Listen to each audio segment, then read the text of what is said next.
So Mike, before we get too more advanced into using Microsoft Visio, I want to show you how to use help. So if you want to ask questions and I'm not around, you know how to use some of the tools in Visio to ask those questions. If I click on help, this is going to change this little pane over here on the right hand side so I can use my search to search for whatever I want to ask.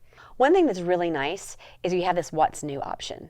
This is an app and Microsoft has updates that are happening pretty regularly. So some updates might affect the application. So if you come up here and click on What's New, this is going to let you know if there's any changes or what those new changes are.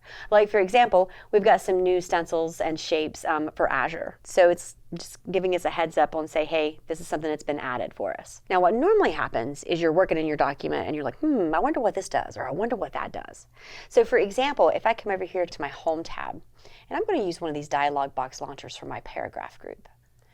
And let's say I'm looking at this guy and there's all kinds of different things in here and I'm like, I wonder what this spacing is going to do. With the dialog box open, I can use my F1 key on my keyboard and this is going to take me directly to the help on that particular dialog box. So now I can scroll through and look at all the different options that I have and what those options will do. So you don't have to search and you don't even have to know what it's called. I had no idea you could access Microsoft's help using F1.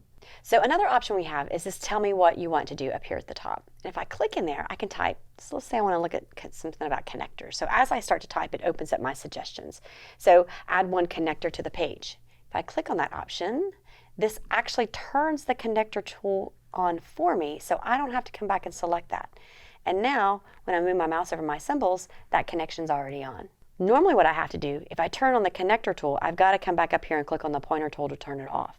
Since I used the Tell Me feature inside of Visio, all I had to do was draw one line and it flipped it back for me. With using your help pane over here on the right hand side, I can come up here and I can click and search if I know what I'm looking for. But I also have different categories. Like for example, if I want to say, okay, I wonder what kind of help can I get with formatting pages.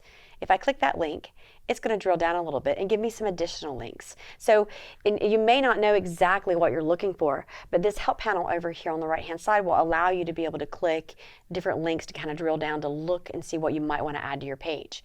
So, format text in a Visio drawing. I'm going to click that guy and this drills me down to it gives me step-by-step instructions on how to format my text. Okay, so if I get stuck, I have a help menu or tell me what you want to do, or I can hit F1.